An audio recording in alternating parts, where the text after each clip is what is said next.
अस्सलाम वालेकुम, this is ODA foxtrot from defence outpost. तो पिछले 1-2 दिनों से JF-17 थंडर के इंजन से रिलेटेड काफ़ी ज़्यादा जो खबरें हैं और क्यास आराइयाँ लगाई जा रही हैं कि JF-17 थंडर को जो है वो नया इंजन मिलने वाला है और उसमें क्रिस्टल ब्लेड तरह की कोई टेक्नोलॉजी का यूज़ किया हुआ है। तो आज हम इसके बारे में डिटेल में डिस्कस करेंगे, इसकी तमाम वेरिएशंस को डिस्कस करेंगे। तो वीडियो में आगे बढ़ने से पहले अगर आप लोगों ने अभी तक चैनल को सब्सक्राइब नहीं किया तो please make sure to like this video and do subscribe to the channel. अब JF-17 थंडर ब्लॉक 3 की जहां तक बात है, वो एक कंप्लीट एयरक्राफ्ट है, लेकिन उस एयरक्राफ्ट में जहां पर इशू है वो है उसका इंजन, क्योंकि ओरिजिनली ब्लॉक 3 के साथ एक RD-93 का जो कि अभी करंट JF-17 में यूज होता है, उसका एक अपग्रेडेड वेरिएंट लगना था जिसकी जो है परफॉर्मेंस बेटर होनी थी, उसकी आउटपुट बेटर होनी थी, लेकिन कुछ रीजंस की वजह से वो जो इंजन है वो प्रोडक्शन में नहीं आया RD-93M में। तो ऐसी सिचुएशन में पाकिस्तान एयरफोर्स ने फैसला किया कि अभी ब्लॉक 3 की प्रोडक्शन लाइन को पुराने इंजन के साथ ही कंटिन्यू रखते हैं, क्योंकि अब इधर अगर प्रोडक्शन रोकी जाती है तो क्योंकि हमने पुराने एयरक्राफ्ट्स को भी रिटायर करना है तो गैप जो है वो काफी ज्यादा बढ़ जाएगा। तो ये एक बेटर डिसीजन था, लेकिन ये है कि ब्लॉक 3 अभी अपने पूरे पोटेंशियल पर नहीं पहुंच सका, क्योंकि उसके अंदर जो इंजन लगा है उसकी आउटपुट ज्यादा नहीं। ब्लॉक 1 और ब्लॉक 2 के हिसाब से RD-93 अच्छा इंजन है, क्योंकि वहां पे आउटपुट एक तो बैलेंस्ड है और जो रिक्वायरमेंट है वो भी सफिशिएंटली पूरी हो रही है, क्योंकि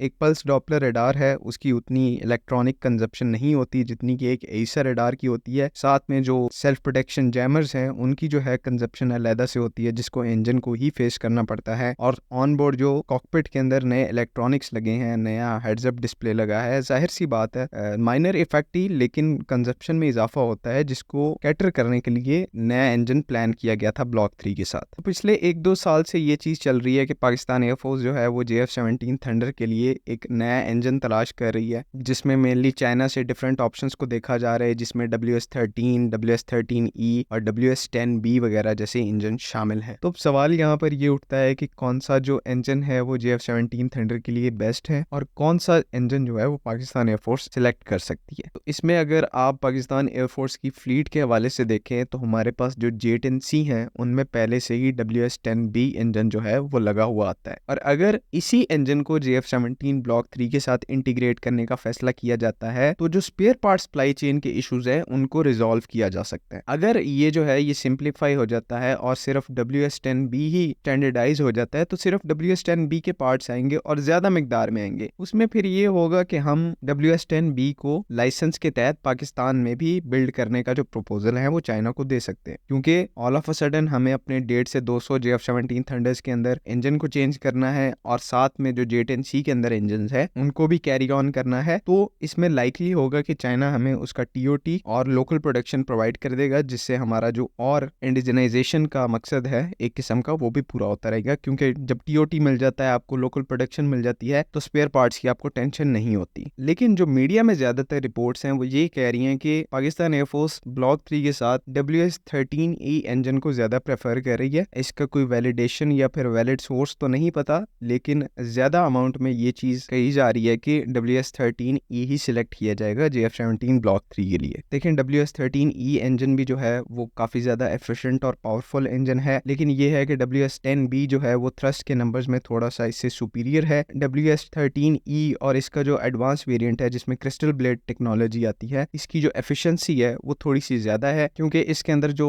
जेट इंजन के अंदर ब्लेड्स यूज किए गए हैं वो ज्यादा पावरफुल हैं, साथ ही साथ एफिशिएंट भी बहुत ज्यादा है, जो कि ग्रेजुअली एयरक्राफ्ट की जो रेंज है उसको इंक्रीज करने में हेल्प करता है। तो ऑप्शंस जो है वो दोनों ही बहुत अच्छे हैं। पाकिस्तान JF-17 ब्लॉक 3 के लिए जिस ऑप्शन के साथ, जिस इंजन के साथ जाना चाहे वो बेस्ट है अपनी कैटेगरी में और फायदा देगा। लेकिन अगर आप ओवरऑल इफेक्टिवनेस की बात करें और सप्लाई चेन स्ट्रेस को कम करने के इशू को अगर एड्रेस करें तो यही सेंस बनाता है कि WS-10B की तरफ जाया जाए, क्योंकि J-10C में भी हमारे पास वही इंजन है। तो मुझे पता है कि आप में से ज्यादातर जो लोग हैं वो यही कहेंगे कि हम सब इसके बारे में डिस्कशन जरूर करते हैं, लेकिन ये चीज एक्चुअल में इम्प्लीमेंट कब होगी। तो देखें, हम एक ऐसी एयरफोर्स के साथ मुंसलिक है जो कि इतनी ज्यादा छाती पीटने की आदी नहीं है, वो चुप करके काम करते हैं। और इन अपग्रेड्स की अगर हम बात कर रहे हैं तो ये हमें नहीं पता, शायद पाकिस्तान एयरफोर्स इसको 1 साल पहले कर चुकी हो। तो बात करने का मकसद ये है कि पाकिस्तान एयरफोर्स अपने मसाइल से अवेयर है काफी ज्यादा,